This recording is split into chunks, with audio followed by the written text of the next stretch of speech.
Halo, apa kabar semuanya? Semoga dalam keadaan sehat walafiat ya. Pada pertemuan kali ini kita akan membahas tentang membangun web server Linux Ubuntu Server dengan VirtualBox. Pada pertemuan kali ini kita akan mencoba membangun sebuah web server dengan menggunakan sistem operasi Linux Ubuntu Server yang berjalan di VirtualBox. Nah, baiklah, adapun persiapan-persiapan yang harus kita siapkan untuk memulai membangun web server ini, di antaranya yaitu penyediaan perangkat. Nah, pastikan komputer yang kita gunakan ini sudah terinstall virtual machine, VirtualBox yang saya gunakan versi ke-7. Nah, pada VirtualBox ini diusahakan sudah terinstall beberapa OS yang dibutuhkan sesuai dengan yang dirancang pada topologi. Di antaranya Linux Ubuntu Server sebagai penyedia web server.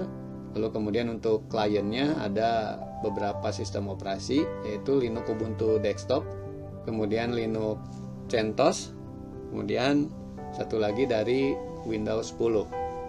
Nah, kemudian pada OS Linux Ubuntu Server ini ada beberapa aplikasi pendukung yang harus terpasang, di antaranya PHP versi 7.4, kemudian Apache 2, kemudian MySQL Server, lalu kemudian PHP MyAdmin.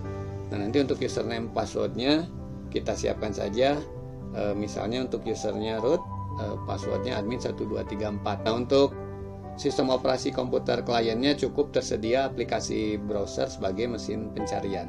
Lalu kemudian selain perangkat, selanjutnya kita akan mengkonfigurasi.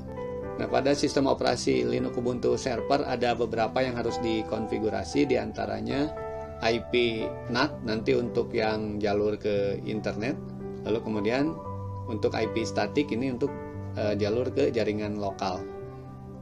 Lalu kemudian untuk konfigurasi berikutnya adalah di Apache HTTP server untuk menjalankan website, lalu kemudian untuk PHP membuat program web, kemudian MySQL untuk menyimpan data, dan PHP MyAdmin untuk mengelola database lewat browser. Lalu kemudian mengubah IP address menjadi nama domain di virtual host. Lalu kemudian untuk sistem operasi di sisi kliennya, untuk yang Ubuntu Desktop, CentOS dan Windows 10 ada beberapa yang harus dikonfigurasi, diantaranya konfigurasi IP statik jaringan lokal, lalu kemudian menambahkan domain name. Nah, untuk lebih jelasnya mari kita lihat pada topologi berikut ini. Nah, di sini terdapat topologi jaringan untuk web servernya. Nah, jadi di sini bisa kita lihat ada beberapa komputer yang terhubung pada satu jaringan dengan subnet yang sama.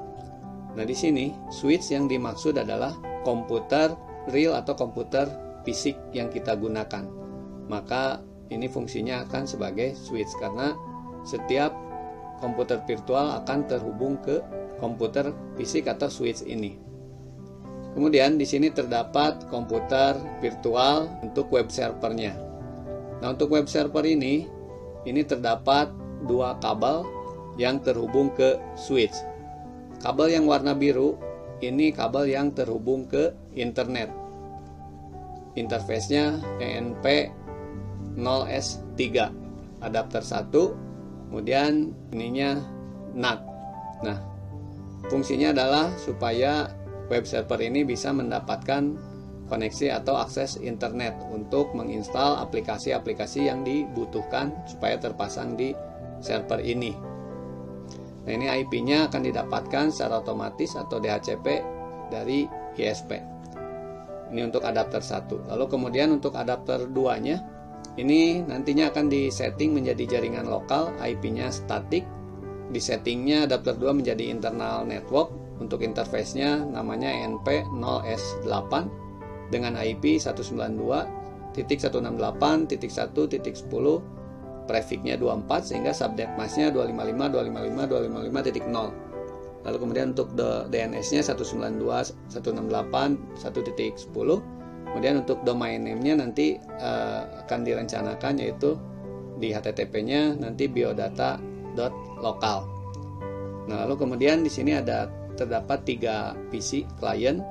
yang terhubung ke jaringan yang sama. Di sini diantaranya ada Ubuntu desktop, ini IP-nya statik, nanti adapternya juga disamakan, semuanya internal network, IP-nya 1.11, gateway-nya ke web server yang 1.10.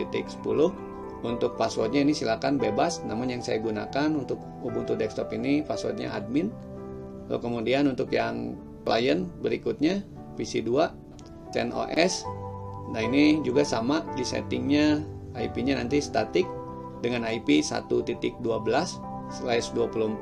kemudian gateway-nya alamat server, passwordnya admin karena saya menggunakan passwordnya admin, tapi silakan kalau mau diganti.